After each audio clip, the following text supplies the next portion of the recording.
Just this is big news, Rex going into voluntary administration. And the fact that we still have in this country basically a duopoly of airlines, right? So you've got Virgin and Qantas. Now, Rex, it's important to the regions, is humongous because, as Paul was talking about on his program before, without Rex, there's no way to get in or out of a lot of parts of the country except with a car. And we're talking about driving for hours and hours and hours to get anywhere. So the essential service they provide in that way is very important. But also the work that they were trying to do to get into the broader domestic market.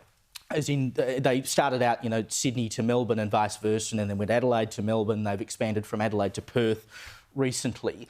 Was such an important thing to try and break up the market. And I suspect that what is happening here is that attempt to break into that broader domestic market has failed, and that's really worrying for what it means for consumers in terms of the prices they have to pay for an airfare, because Rex had very competitive prices in terms of flying with them.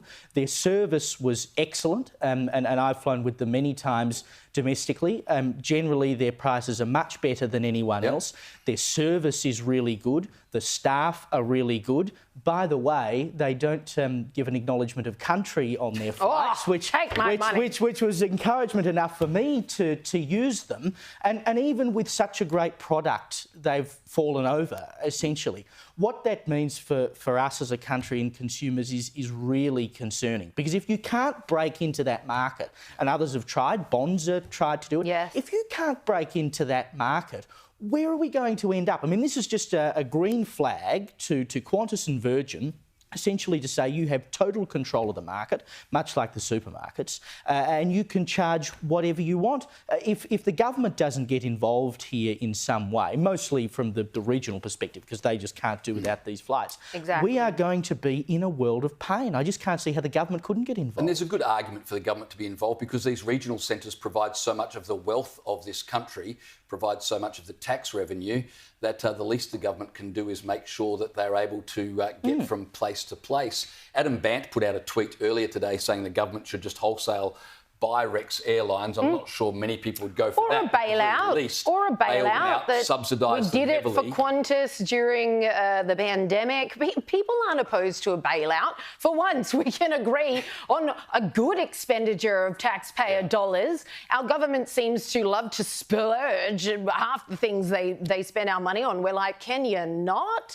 This is something that, as you've just said, Caleb, is very important to people. We don't want to see this duopoly constantly having the monopoly on anyone who wants to board a flight in Australia.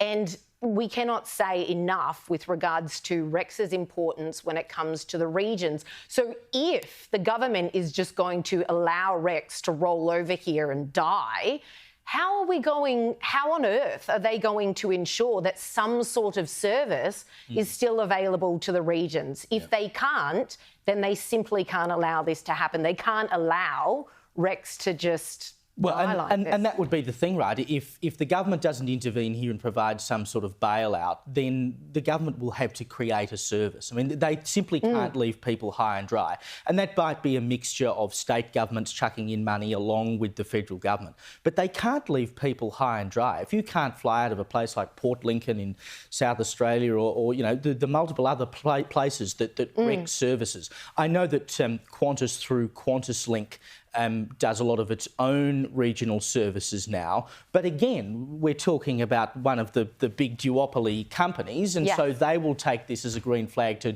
jack up their prices in terms of their regional services. But for places that are serviced only by Rex, if they were to lose those flights, I mean, they would be incandescent with rage, and I think ultimately it would cost us, the taxpayer, more, because if they don't put something else in there, be it a government-run airline or otherwise, they're going to be left high and dry. So just to be clear, are we agreeing with Adam Bant right now? Well, it would seem that we are to some degree.